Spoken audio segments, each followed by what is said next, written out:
byiza wowe ukunda kudukurikira, ndizera ko wamaze gukanda subscribe. Tuzanye n'itangazo rya Pi Network. Hari itangazo basohoye mu minsi ishize, ariko nonaha reka duhere kuri ryasohotse uyu munsi.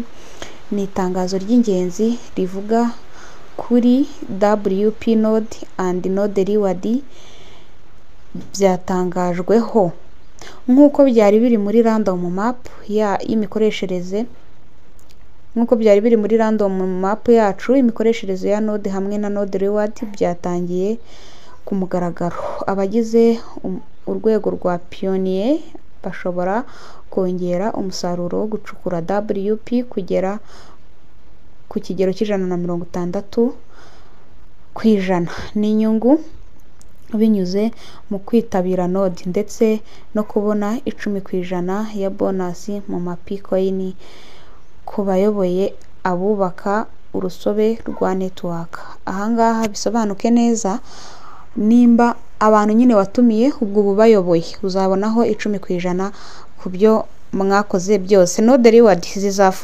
zirafungurwa buri munsi kandi zishobora guhindurwa kuva kuri WP zikajya kuri P, zikava kuri P zikajya kuri Solana, BNB cyangwa se Toni. Mu gice cya P2P, imikorere ya P2P na withdraw zizagerwaho vuba. Ni ukuvuga ngo bari kubaka ibintu byinshi benda kutuzanira, hanyuma bakakubwira ngo byongeye kandi nyuma y'amezi 3 node sako hazatoranywamo super nodes, hanyuma dusangire amafaranga yinjizwa muri network avuye mu bikorwa byayo byose. Iyandikishe muri node none maze utangire kubona node reward buri munsi. Ushobora guhita wibaza uti ese ubundi iyo WP bari kuvuga ni iki?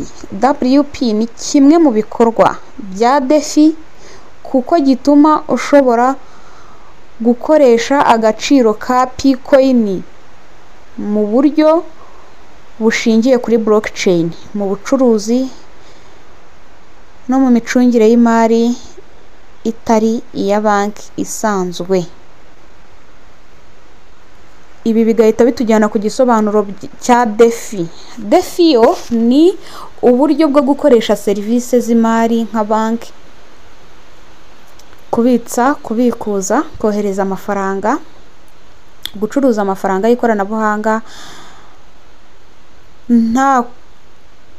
nta gukenera banki cyangwa urwego rw'ubutegetsi. Ibi byose bikorwa hifashishijwe ikoranabuhanga rya cryptocurrency, kuriya twohererezanya BNB kuri Binance, biriya niyo DeFi.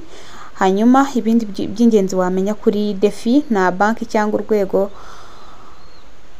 rugenga serivisi zose zikorerwa muri DeFi binyuze kuri smart contract, amasezerano y'ikoranabuhanga akorwa mu bwigenge. Hari ukuntu umuntu aguhereza smart contract kugira ngo mwadingemo coin, iriya niyo DeFi nyine Pi irimo iragerageza gukoresha. Uburyo bw'isi yose, ari wowe uwo ari we wese, wowe cyangwa njyewe, dufite internet dushobora kugerageza serivisi za DeFi. Ni ukuvuga ngo ntago bigombera ibyo wize n'ibiki byose cyangwa uriwe gukoresha amafaranga ya cryptocurrency, byemerewe buri muntu wese. Umutekano nawo kuri DeFi, umutekano no kwigenga, ugena uko ukoresha amafaranga yawe nta muntu ubigufungira. Ni ukuvuga ngo muri crypto usanga minimum y'amafaranga. Hari ukuntu ushobora kujya kubikuza amafaranga muri banki